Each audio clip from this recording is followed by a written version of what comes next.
여러분 안녕하십니까? 그때 추석 명절은 잘 보내셨습니까? 가족 친지 만나러 멀리 가지는 못했지만은 그래도 가까운 곳에 가서 가족들과 아마 즐겁게 잘 보냈을 거라고 생각을 합니다. 또 이제 오래간만에 또 공부를 해야겠죠. 여전히 아직 그 대면 수업할 여건이 되지 않아서 또 비대면으로 이번 주도 진행될 것 같습니다. 조만간 또 한 주일 지나면서 이것이 대면 수업으로 바뀌길 바라면서 오늘도 또 시작해 보도록 하겠습니다.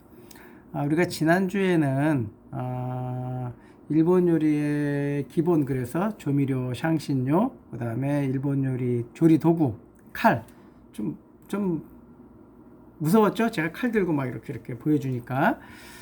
그렇게 해서 조리 도구까지 저희가 한번 봤고요. 지난주에 한 그 다음 내용을 보면은 이제 72페이지 3페이지에 보면은 이제 그릇에 대한 얘기가 나옵니다. 이제 그 그릇에 대한 얘기를 보면은 이제 어떤 재료를 썼느냐에 따라서 좀 나뉘는데요. 그 부분은 여러분이 한번 눈으로만 읽고 넘어가도 될 정도로 그렇게 중요하지 않기 때문에 오늘은 그걸 뛰어넘어서 74페이지로 넘어가겠습니다. 두 페이지를 뛰어넘어서 조리 기초 기능입니다. 조리 기초 기능.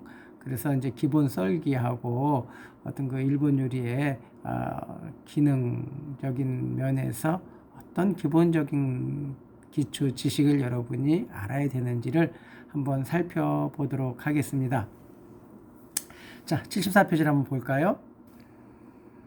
자, 74페이지 보면 이렇게 조리 기초 기능이다 이렇게 나왔습니다. 그리고 첫 번째 기본 썰기 이렇게 나왔어요. 그 재료나 조리법에 의해 각각 자르는 방법이 있습니다.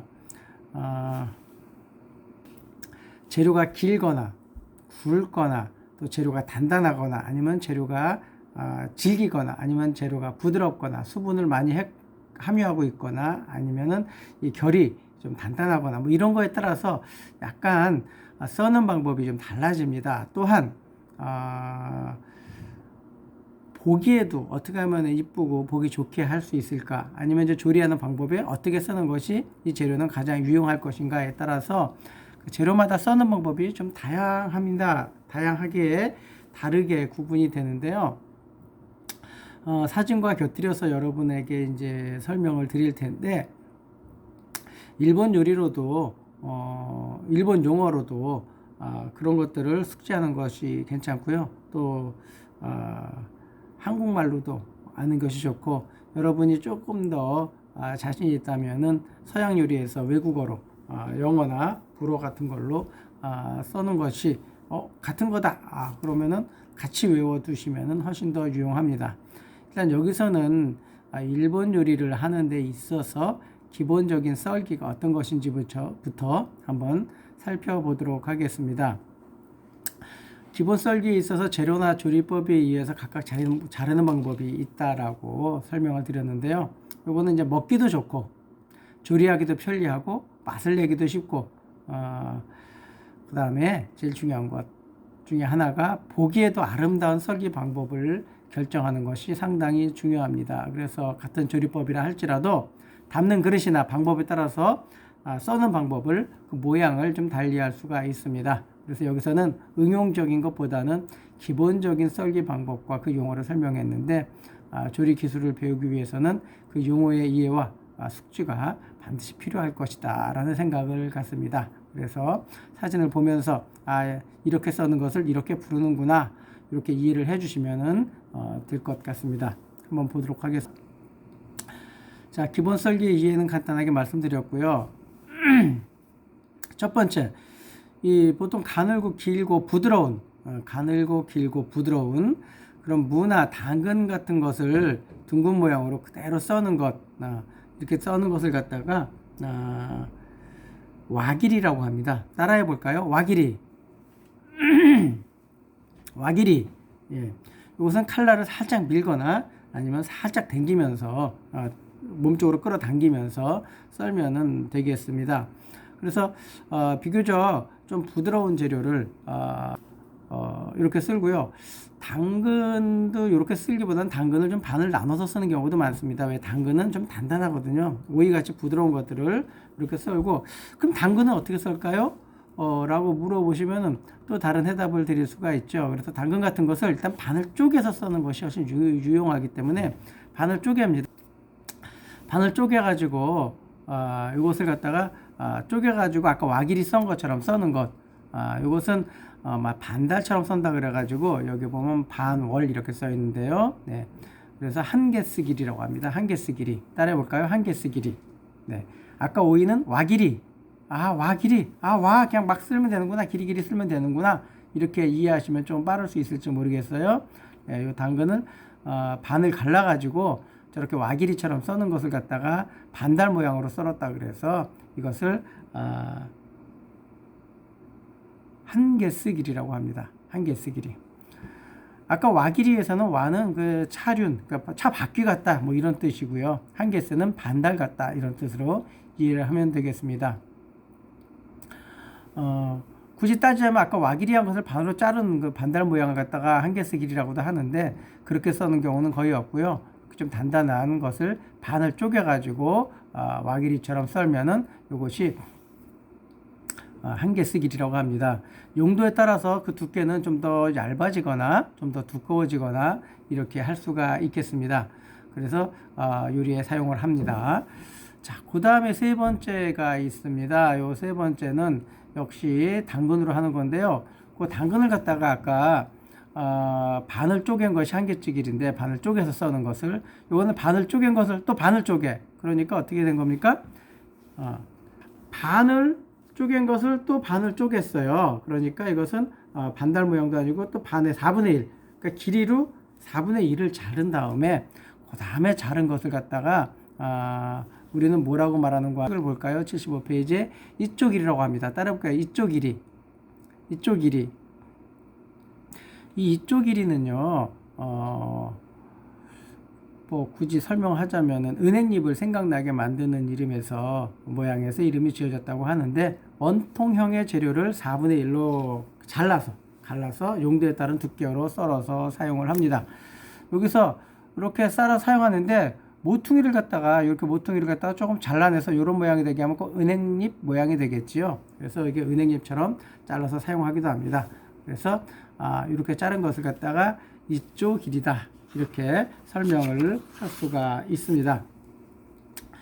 자, 그러면 지금까지는 당근을 그냥 이렇게 통째로 썰거나 반을 갈라 썰거나 4분의 1로 갈라서 써는 것을 한번 저희가 봤는데요. 이거 말고 또 우리가 사용하는 것이 레몬을 또 이렇게 사용할 경우가 있는데요. 레몬을 어떻게 썼는지 봅시다. 네. 서양 요리에서는 웨지라는 표현을 쓰는데요. 일본 말로는 구시가타기리라고 합니다. 따라해 볼까요? 구시가타기리. 구시가타기리. 예, 좀 어려운 말이죠. 안 써봤으면 어려운데요. 그냥 통째로 외우시면은, 그냥 머릿속에 넣으시면은, 그러고 그냥, 이 그림을 보시면서 그 말을 떠올리시면 더 쉴 것 같습니다. 이게 반월형으로 자른 것을 갖다가 이렇게, 모양을 내는 것도 구시가타기리라고 하고요. 아니면 레몬 같은 것을 8분의 1 정도, 8분의 1쪽 정도 이렇게 자른 것을 갖다가 이렇게 방사형으로 자른 것 갖다가 구시가타 길이라고도 얘기를 합니다. 구시가타 길이. 두 가지가 있구나. 이렇게 그러니까 아까 한개째 길이 반달로 잘라서 이렇게 은행잎 자르듯이 이렇게 귀퉁이를 자른 것을 구시가타 길이라고 얘기하기도 하고, 또는 뭐 양파나 토마토, 레몬 같은 것을 8분의 1쪽, 큰 것은 10분의 1쪽 정도 하고 나면은 자연스럽게 이런 모양이 나옵니다. 요걸 갖다가 구시가타 길이다 이렇게 또 얘기를 합니다.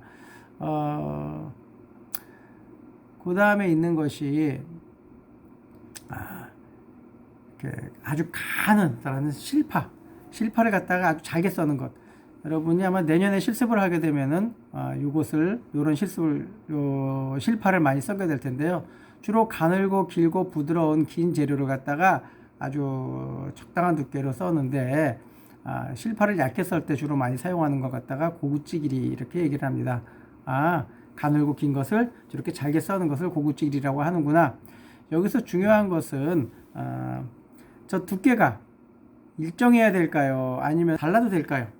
네, 일정해야 됩니다. 일정해야 되고요. 저 고구치 길이는 칼이 들지 않으면은 딱 잘랐을 때 이게 파가 싹 하는 소리가 나면서 잘려야 되는데 그렇지 않고 안 잘립니다. 칼이 안 들면 안 잘리고요. 그러면 막 이렇게 톱질 같은 걸 해가지고 그냥 이거는 자르는 것이 아니라 끊어내는 겁니다. 그러면은 거기서 파의 즙 같은 게 다 나와가지고 음식의 맛이 좀 변형이 될 수가 있고요. 좀 맛없게 될 수가 있어요. 그래서 칼이 잘 들어야 됩니다. 그래서 잘 드는 칼로 팔을 싹 썼을 때 싹 소리가 나면서 아주 부드럽게 싹 소리 나면서 칼끝이 도마 바닥에 딱 닿는 느낌이 나면은 아주 기분이 상쾌합니다. 그러니까 딱 쓸고 했는데 파 밑이 달라붙어서 너덜너덜 하면은 보기도 안 좋고 찜찜하고 그렇거든요. 그래서 우리가 칼 가는 것을 그래서 중요시 여기고 한번 칼 가는 것을 가르쳐 드리려고 하는데 기회가 오기를 기대해 보도록 하겠습니다. 아무튼 저렇게 쓸 때 중요한 것은 가늘게 쓴다, 일정하게 쓴다. 우리가 앞서서 쓴 것처럼 오이 와길이 하는 것, 당근 한개찌 길이 반달 모양으로 써는 것, 아니면 은행잎 모양으로 이쪽 길이 써는 것 다 중요한데 거기서 가장 중요한 것은 두께를 일정하게 썰어야 된다는, 일정하게 썰어야 된다는 것입니다. 일정하게 썰지 않으면요, 이 사람은 칼질을 못했구나. 못하는 사람이 봐도 딱 압니다. 근데 잘하는 사람들은 속도도 일정하고요, 좀 빠르게 일정하고 썰어놓은 결과물도 일정하게 되는 것을 볼 수가 있습니다. 그래서 파를 써는 것도 일정한 두께로 아주 가늘게 차삭삭삭삭 써는 것, 이것을 연습을 해야 될 겁니다. 그 칼질하는 요령은 칼을 갈면서 또 한번 가르쳐 드리려고 하는데요. 뭐 굳이 얘기하자면 손가락 하나를 이렇게 딱 이렇게 대요. 어때 되냐면은 칼에다 대는 겁니다. 그러면서 재료를 살짝 누르는 거예요. 여러분이 좀 쓸기 어렵다 그러면은 엄지손가락을 대든지 손가락 하나를 칼에다가 대는 것이 상당히 중요합니다. 자, 그러면은 그 다음에 뭐가 있을까요? 네, 여섯 번째, 따라 해보기 어렵겠지만은 한번 따라 해볼까요? 쇼시키 길이, 쇼시키 길이, 쇼시키 길이, 예, 쇼시키, 쇼도 하는 식기. 예, 죄송합니다. 예, 요거는 길이는 한 4, 5cm, 두께는 한 1cm 이내, 한 8mm 정도의 이 사각 막대로 써는 것을 갖다가 쇼시키 길이라고 합니다. 뭐 하다 보면은 저렇게 굵게 또 일정한 굵기로 썰어야 되는 경우가 생기죠. 이런 거 갖다가 쇼시키 길이라고 하고요. 이렇게 된 것을 그대로 모아 가지고 주사위 모양으로 씁니다. 주사위 모양으로 써는 걸 갖다가 이걸 갖다가 사이노메 길이라고 합니다. 주로 1cm 이하 한 7, 8mm 정도 이렇게 주사위 모양. 자, 주사위 모양인 사이노메 길이, 사이노메 길이로 썰기 위해서는 이렇게 쇼시키 길이처럼 일단 막대를 만들어야겠죠. 막대를 만들고 그걸 돌려서 썰면은 이렇게 주사위 모양으로 씁니다. 그래서 이 사이노메 길이를 하기 위해서는 쇼시키 길이를 먼저 해야 되는구나, 이렇게 이해를 하시면은 좀 쉴 것 같습니다.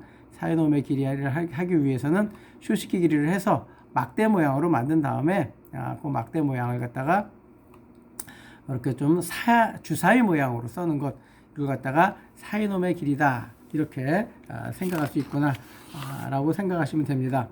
사위, 우리 며느리 사위할 때 사위라고 생각을 하시면 조금 더 외우기가 쉬울 것 같습니다. 외국어로 된 것을 갖다 우리말로 할 때 조금 어색하기 때문에, 어렵기 때문에 저는 그런 방법을 씁니다. 그렇게 사위놈의 길이, 쇼도를 잘하는 식기, 쇼식기 길이, 그냥 이렇게 제 나름대로의 방법인데, 뭐 지금 제가 말한 이 부분이 별로 이렇게 아름답진 않지만은 그런 요령을 터득하면은 외래어로 된 어떤 용어를 외우는데, 일본어뿐만 아니라 다른 말도 할 때 우리가 쉬운 말, 연상되는 어떤 단어를 생각하면은 훨씬 그 용어를 외우기가 쉽습니다. 그 다음에 대파를 갖다가 어슷하게 써는 것을 갖다가 보고 있는데요. 그 다음 8번째입니다. 이거는 나나메 길이라고 합니다. 따라해 보겠습니다. 나나메 길이, 나나메 길이, 나나메 길이. 어슷하게 썬다. 저 굵기도 역시 일정해야겠죠. 일정하게 가는 것이 중요합니다. 그 다음에 9번 가보면은요, 아라레 길이라고 되어 있습니다. 아라레 길이. 따라해볼까요? 아라레 길이. 아라레 길이. 조금 전에 본 것 같은데? 예, 사이놈의 길이에서 본 것 같죠? 사이놈의 길이는 한 7, 8mm에서 1cm 정도라고 생각한다면은, 이 아라레 길이는 한 5mm, 6mm? 예, 아까 사이놈의 길이의 약 절반 가까운 그런 크기다. 이렇게 생각하면 됩니다. 자, 이렇게 사고 나서, 아라레 길이, 예, 약간 좀, 그죠? 자, 그럼 이거보다 좀 더 잘게 써는 것이 있겠죠? 그것이 여러분 책 79페이지에 보면은, 아래에 있습니다. 더 잘게 써는 것다 미진길이라고 합니다. 따라해볼까요? 미진길이. 미진길이. 이 미진길이 정도는 다지기 바로 전, 뭐 거의 다지듯이 써는 것. 근데 일정한 모양이 나오게 하기 위해서 하는데요. 볶음밥 재료 정도 쓸 때 보통 이 미진길이로 많이 합니다. 미진길이. 자, 미진길이로 하기 위해서는 먼저 채 썰기를 해야겠죠. 그 채 써는 것 갖다가 일본말로는 그래서 센길이라고 얘기를 합니다. 따라해볼까요? 센길이. 센길이. 예. 미진길이를 하기 위해서는 먼저 센길이를 해야 된다. 아까 사이놈의 길이를 하기 위해서는 먼저 휴식기 길이를 해야 된다. 이렇게 말한 것처럼 미진 길이를 하기 위해서는 생길이를 먼저 해야 된다. 생길이는 뭐냐? 예, 불랑서에는 줄리앙이라고 얘기하는데 채썰기다. 채 써는데 우리 한식이나 양식에서는 주로 이렇게 빌리축하게 채를 일부 썰기도 하지만은 일본 사람들은 이렇게 탁탁 각지게 써는 걸 굉장히 좋아합니다. 그래서 성냥개피 모양이다. 보통 이렇게 성냥개피처럼 썬다 이렇게 생각을 하시면 좋고요. 그 성냥개피를 가늘게 썬 것을 또 이렇게 잘게 써는 걸 미진길이. 그래서 볶음밥 재료로 사용을 하는데 한다라는 겁니다. 그럼 아까 아라레 길이 하기 위해서는 어떤 것이 있어요? 예, 아라레 하기 위해서는 이렇게 센 녹봉 길이, 예, 쇼시키 길이보다는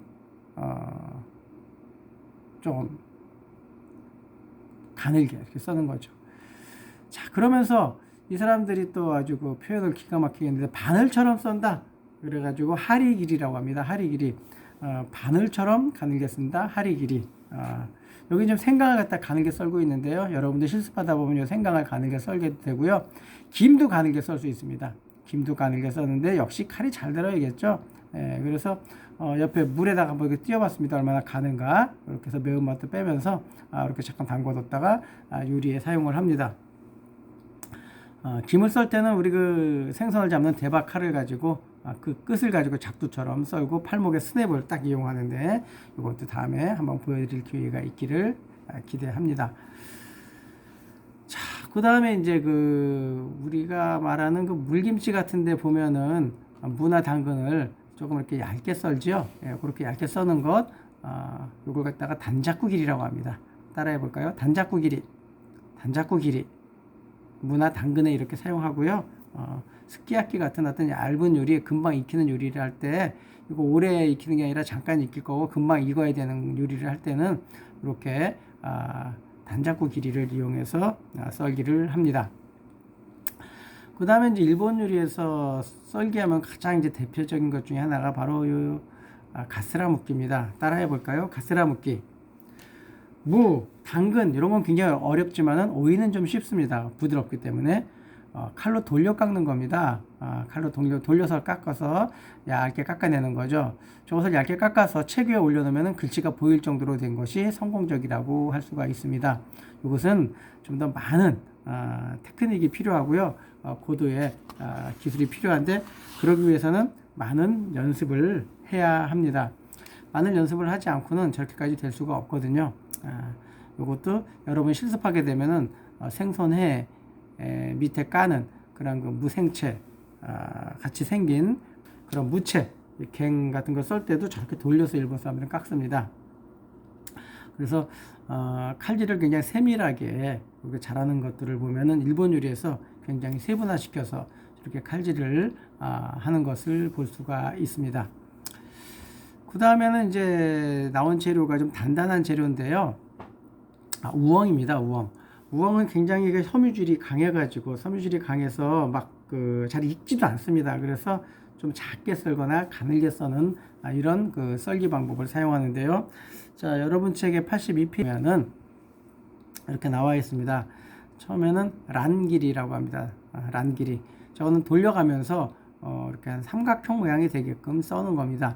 그래서 왼손으로 이거를 회전시키면서 조금씩 회전시키면서 칼끝으로 쓸면은 이 모양이 좀 삼각형 비슷한 모양으로 그렇게 됩니다. 주로 이제 오랫동안 조리는 또는 볶는 그런 요리의 채소로 이것은 그 우엉뿐만 아니라 뭐 당근도 이렇게 썰 수 있고요.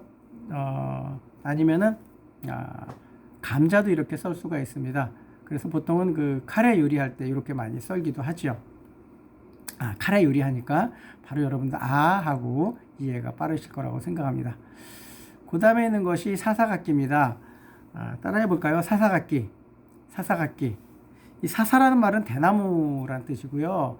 대나무 잎처럼 썰었다 이런 뜻입니다. 대나무 잎이 길잖아요. 그래서 우리는 대나무 잎 이렇게 보다는 우리가 이야기에는 연필깎이처럼 깎았다. 그래서 그냥 손으로 돌려가면서 연필을 깎듯이 이렇게 깎았다 이렇게 생각하시는 게 좋습니다. 그러면은 이거는 좀 가늘게 돼가지고 금방 익히는 요리, 금방 익혀서 먹어야 되는 요리, 즉석 요리 같은데 우엉을 썰 때는 이렇게 써는구나 라고 여러분이 이해를 하실 수가 있습니다. 자, 이렇게 하고 나면은 그 다음에 페이지에 있는 것은 맨도리 따라해 볼까요? 맨도리 많이 들어봤죠? 굉장히 익숙한 용어입니다. 맨도리.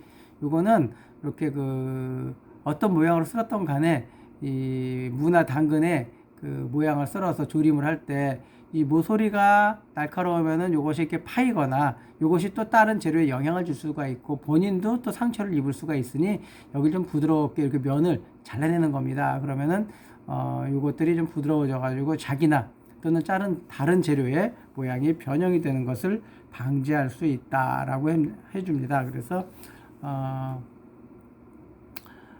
이렇게 대부분 맨도리 해줘서 단단한 야채들을 맨도리 해줘서 요리에 사용을 많이 합니다. 주로 이제 채소를 가지고 여러분들한테 기본 썰기를 간단하게 설명을 드렸습니다. 그래서 이제 채소 기본 썰기가 이렇고요. 그 다음에는 여러분에게 이제 생선에 대해서 잠깐 설명을 드릴 텐데요.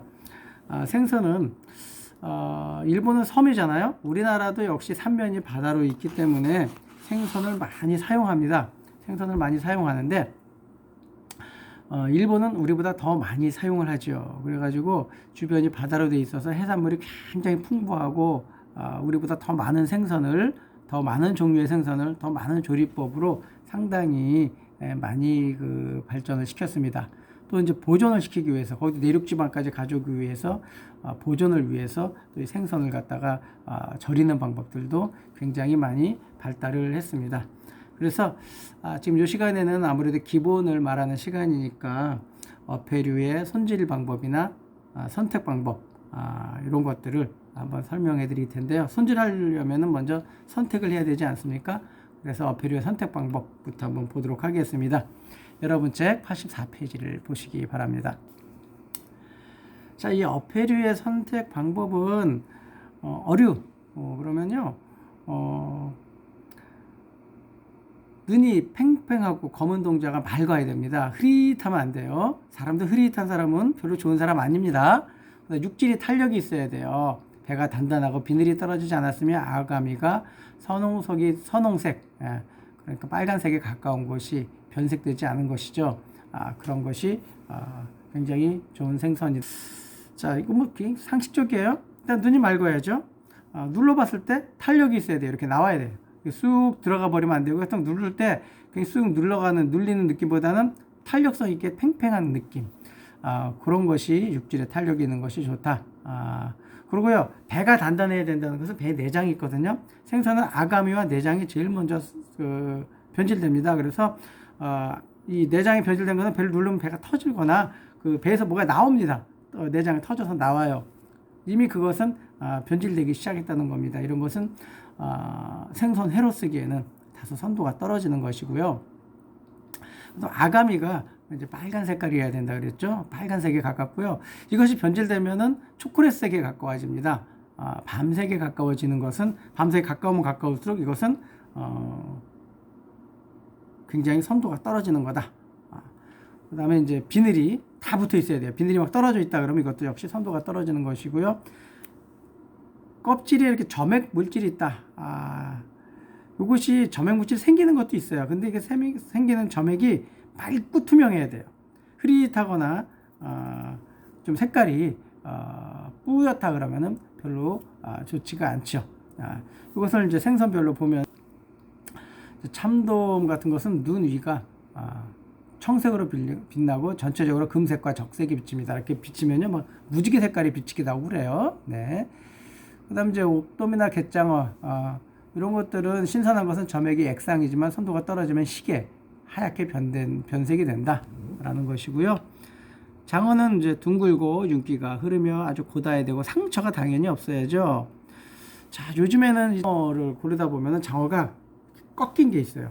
꼭 그 사람의 곱주처럼 촉촉 굽은 게 있습니다. 이것은 영양이 불균형하거나 좀 영양 상태가 별로 안 좋은 경우 그렇게 굽는다 그러더라고요. 그래서 딱 봐서 꺾인 장어가 있다. 절대 사지 마시기 바랍니다. 혹시 사게 된다면 가격을 많이 깎을 수 있는 그러한 요인이 될 수가 있습니다. 그 다음에 가다랑어. 이제 가다랑어 같은 것들은 표면이 까칠까칠한 것이 좋고요. 고등어는 등의 무늬가 선명할수록 좋다라는 겁니다. 그 다음에 보면은 이제 그 폐류해가지고 조개 종류를 얘기하는 거죠. 예, 조개 종류는 원래 냉동된 것을 유통하는 경우도 있습니다. 껍질째 냉동되는 것이 아닌 이상은 가급적이면 생물을 사용하는 것이 좋고요. 냉동 유통된 폐류는 반드시 익혀 드시는 게 좋습니다. 생물은 계절에 따라서는 생물로 먹는 것보다 익히는 게 좋고요. 껍질을 까서 조개살을 만지면은 조개살이 수축한다 라고 나오는데 그것은 살아있다는 겁니다. 대합 등의 조개는 가볍게 두들겼을 때 딱딱하고 맑은 소리가 나는데요. 맑은 소리가 안 나고 툭툭하고 둔탁한 소리가 나면은 조개 껍질이 깨졌거나 조개가 죽었거나 그렇습니다. 조개를 딱딱 어떻게 맑은 소리일까? 예, 두들기다 보다 보면 다 맑은 소리가 납니다. 대체적으로. 근데 유난히 툭툭하는 좀 뭉툭한 소리가 난다 그러면 그냥 버리세요. 조개는요, 아무리 요리를 잘해도 내가 100개를 손질을 잘했어. 근데 한 개 썩은 것만 들어가면 그거는 다 망합니다. 예, 그거는 망쳐요, 그 요리를. 왜? 거기 썩은 데서 썩은 냄새가 나가지고 그 국물을 쓸 수가 없어요. 그 국물에 또 오염된 그 맑은 그 소리가 났던 신선한 조개마저도 다 버릴 수밖에 없습니다. 그 냄새 때문에 먹을 수가 없어요. 그래서 100개 중에 한 개 썩은 것만 섞여도 이 조개 요리는 망칠 수가 있기 때문에 두들겨가지고 깨진 것도 빼고요. 깨져도 둔탁한 소리가 나고요. 죽어도 둔탁한 소리가 나고 가끔 속에 아무것도 없는 것이 있습니다. 살다 보면 아무것도 없이 꼭 닫혀있는 것이 있어요. 이것도 역시 절대 있으면 안 되죠. 그건 속에 모래가 들은 경우가 상당히 많습니다. 아니면 죽어가지고 둔탁한 소리가 나는 것도 있으니까 조개는 두들겨보고 죽은 것을 절대 사용하면 안 된다라는 것입니다. 그리고 조개살을 이제 뭐 피조개나 아니면 이제 조개살을 빼가지고 조개살 한번 바닥에 탁 패대기를 치면요, 팍 떨면서 이렇게 수축이 됩니다. 그거는 아주 굉장히 싱싱하다는 거고요. 죽은 조개는 그렇게 파랄하지 않습니다. 푹 하고 아무런 움직임이 없습니다. 그건 죽은 조개 살입니다. 그렇기 때문에 일단은 껍질이 있을 때는 맑은 소리가 나야 되고, 그 다음에 살을 봤을 때, 살만 떼어냈을 때는 이것이 탄력이 있어야 되고요. 손으로 찌르거나 그러면 움츠려야 됩니다. 그래야 그 살이 신선한 것이다, 이렇게 얘기를 할 수가 있습니다. 다음은 이제 해산물 종류가 있는데요. 처음에 게가 있습니다. 일단은 뭐가 됐든 냉동된 거는 좀 싸고요. 생물이 더 비싼데요. 죽은 것은 급히 게 같은 건 선도가 떨어집니다. 그래서 살아있는 것을 이용하는 것이 좋고요. 게장 같은 걸 담글 때는 아예 처음부터 냉동을 사서 하기도 합니다. 그래야 살이 녹지 않는다고 합니다. 그 다음에 게는 그 다리나 집게가 떨어진 것은 역시 그 제품이 좀 선도가 떨어지고 품질이 떨어진 것으로 인정을 받아서 별로 비싸게 값을 받을 수가 없습니다. 그 다음에 이제 해산물 중에서 문어. 문어는 손가락으로 눌렀을 때 색이 약간 변해야 됩니다. 그리고 빨판이 흡착력이 강해야 돼요. 네. 좀 징그럽긴 합니다. 네, 큰 거는 문어는 처음 잡는 사람 만지기가 좀 어렵습니다. 그렇게 됐고요. 그 다음에 오징어, 몸이 선명하고 내장이 보일 만큼 투명할수록 좋습니다. 다리의 흡착력이 강하고요. 가볍게 손을 대면 몸이 변하고 색깔이 살짝 변하고 신선도가 떨어지면 채색이 변하면서 투명감도 떨어집니다. 성게알젓, 운이라고 하는 성게알젓. 이것은 이제 성게알. 신선한 것은 색이 선명하고요. 입자 구분이 명확하고 표면이 봉긋하게 젖어 있고 녹은 모양을 한 것은 피하도록. 녹은 것은 성게알 녹은 것은 안 좋습니다. 선도가 떨어진 것이고요. 새우. 우리가 새우를 굉장히 많이 먹는데요. 새우는 제일 먼저 변하는 것이 꼬리하고 머리입니다. 꼬리하고 머리가 뭐 검게 변한 것은 이것은 선도가 좀 떨어졌구나. 근데 상당 부분 냉동이 머리나 꼬리가 해동하고 좀 지나면은 금방 까매집니다. 그래서 근데 처음에 샀을 때부터 까만 것은 별로 상태가 좋지 않은 것이니까 피하는 것이 좋습니다. 그 다음에 이제 생선의 손질법이 나오는데요. 생선은 처음에 비늘을 제거합니다. 비늘 제거하는 방법이 뭐 몇 가지 방법이 나오는데요. 거의 모든 생선에 이제 비늘 제거하는 걸 바라빗기라 그래가지고 이제 그 비늘 제거하는 도구가 있습니다. 그 비늘치기로 막 치는 거고요. 스키빗기는 면도하듯이 칼로 하는 것이고요. 제이고는 정갱이과 생선 같은 것이 옆구리에 있는 살을 갖다가 이렇게 면도하듯이 잘라내는 것입니다. 이 스키빗기는 주로 이제 광어를 이렇게 많이 하고요. 제이고는 정갱이를 이렇게 많이 한다. 이렇게 생각하면 됩니다. 그래서 생선 손질법 첫 번째 비늘 제거, 두 번째는 비늘을 제거하고 난 것은 아가미와 내장을 제거하고요. 머리를 그대로 둔 채 아가미와 내장을 먼저 제거하는 것이 거의 모든 생선에 통용되지만은 경우에 따라서는 머리를 잘라서 그 다음에 내장을 제거하는 경우도 있습니다. 아무튼 그런 다음에 머리 자르기. 머리를 자를 때는 머리를 요리에 사용할 것인지 말 것인지에 따라서 머리에다 살을 좀 붙이느냐 마느냐 어느 부분을 자르느냐 이런 것을 결정하고 나서 용도에 맞게끔 잘라냅니다. 그 다음에 이제 그 세장 뜨기 오르스 한다 이렇게 얘기하는데요. 뭐 필렛을 떠낸다, 뭐 오롯이 한다 이런 말을 합니다.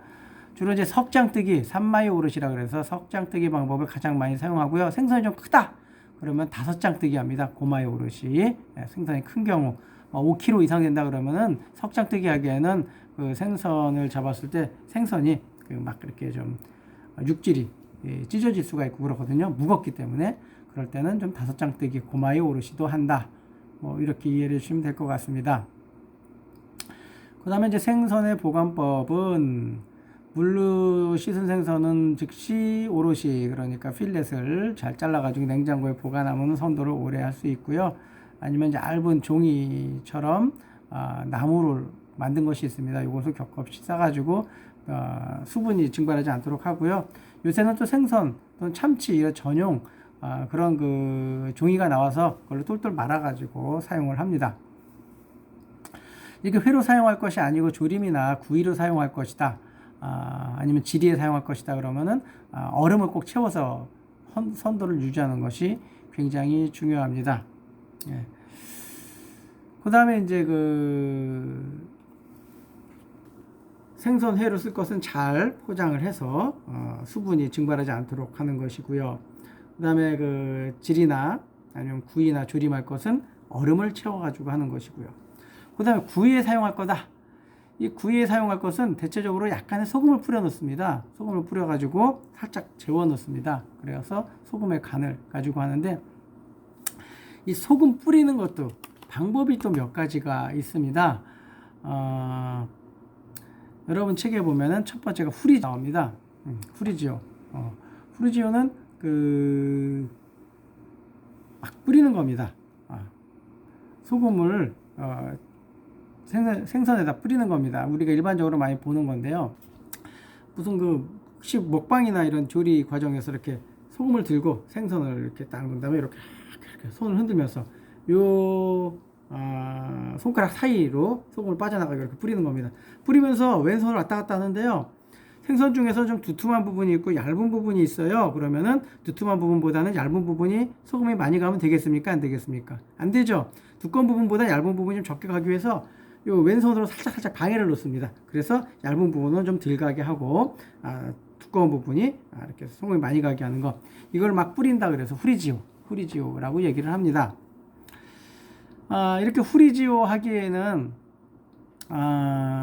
조금 어려운 경우도 있죠. 그래서 좀 은은한 방법으로 좀 간을 하겠다 그런 경우에는 소금물에다가 담굽니다. 소금물, 우리 배추를 절이듯이 물에 소금을 넣어서 소금물을 만든 다음에 거기다 생선을 담궈서, 그래서 소금에 절이는 방법도 있고요. 얘는 좀 세게 오랫동안 오랫동안이 아니라 단시간에 좀 세게 절여야겠다 싶은 경우에는 소금을 쳐 바릅니다. 이렇게 꽉꽉 발라. 그것이 세 번째 나온 마부시지오입니다. 마부시지오. 이렇게 소금을 막 바릅니다. 바른다고 표현을 하죠. 그걸 이제 마부시지오라고 얘기하고요. 소금물에 담그는 걸 닷대지오라고 얘기합니다.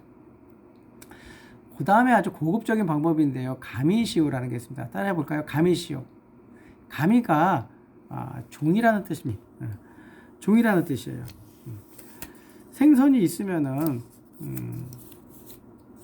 이렇게 종이를 덮어줍니다. 종이를 생선에다 덮어준 다음에 여기다가 소금물을 살살 뿌려요. 무슨 물? 소금물 뿌리면은 이 창호지 같은 종이에 살짝 베어가지고, 이게 자꾸 떨어지네. 살짝 베어가지고 이걸로 인해 가지고 아주 은은하게 간접적으로 이 소금기가 이 생선에 배입니다. 이건 아주 고급적인 요리에 아주 은은한 방법으로 쓰이기 위해서는 고급적인 방법입니다. 소금물을 스프레이로 이렇게 뿌려서 살짝 적게 만들어 가지고 소금 간을 하게 한다. 고급 요리에 사용하는데요. 사실 대부분은 처음에 말한 것처럼 프리시오 이렇게 뿌려서 사용하는 경우가 훨씬 많이 있습니다. 그렇게 이제 생선을 손질하고 나면은 이번에는 채소 손질로 가보도록 하겠습니다. 채소는 처음에 들어오면 씻어야죠. 씻는 게 주로 주방에 처음 들어간 사람이 해야 될 일입니다. 그 용도에 따라서 씻고 다듬고 이렇게 잘라내야 되는데요. 채소의 종류에 따라서 야채는 이제 흙이나 이물질, 농약, 세균, 기생충 이런 것들이 붙어 있을 경우도 있기 때문에 그 오염원을 깨끗하게 씻어낼 필요가 있습니다. 그래서 야채 종류에 따라서는 물을 받아가지고 많은 물에 담그는 방법도 있고요. 아니면 흐르는 물에 씻어야 되는 부분도 있고, 여러 번 헹궈야 되는 이러한 경우도 있고요. 한 번만 닦아야 되는 이런 경우도 있습니다. 그런 것들을 여러분들이 채소의 특성별로 여러분이 잘 알아가지고 엽재료는 잎사귀가 있는 것, 근재료는 뿌리를 사용하는 무당근 같은 것, 버섯류 이런 것들 잘 보시고요. 특히 이제 버섯류 같은 것은 변색의 우려가 있고 향이 달아나기 쉽기 때문에 미리 씻어 놓지 않고 사용 바로 직전에 씻어 놓습니다.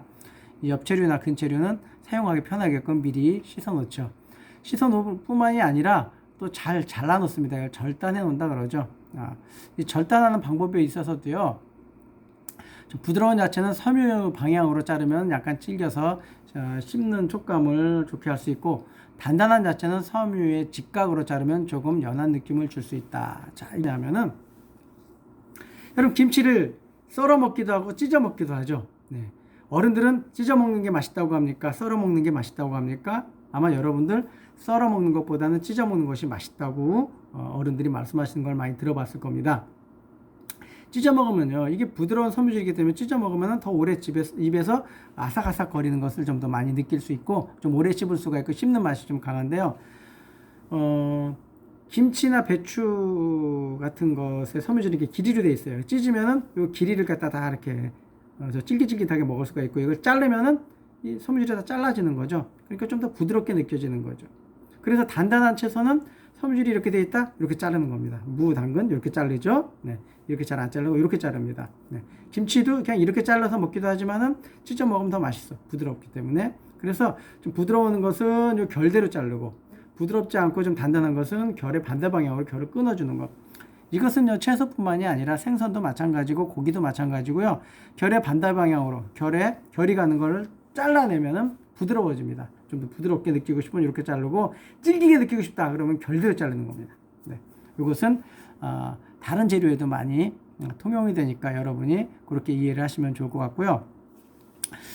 그렇게 자른 야채를 갖다가 혹시 이제 데치거나 삶을 때 야채를 삶다 보면 거품이나 아니면 야채가 좀 이렇게 쓴맛, 떫은 맛 이런 것들을 내는 그러한 그 채소들이 있습니다. 주로 이제 옥살산이나 폴리페놀 파몰 같은 것들이 그런 냄새나 거품을 내는데요. 그래서 데치기 위해서는 그런 것들은 또 이 폴리페놀계 화합물이 있는 것들은 데쳐 놓으면 또 색깔이 변해요. 안 데치면 색깔이 변하고요. 그래서 데쳐서도 또 물에 담가 놓고 데치기 전에도 물에 담가 놓고 그렇게 손질을 해서 사용합니다. 그래서 삶을 때는 어떻게 되느냐? 많은 물을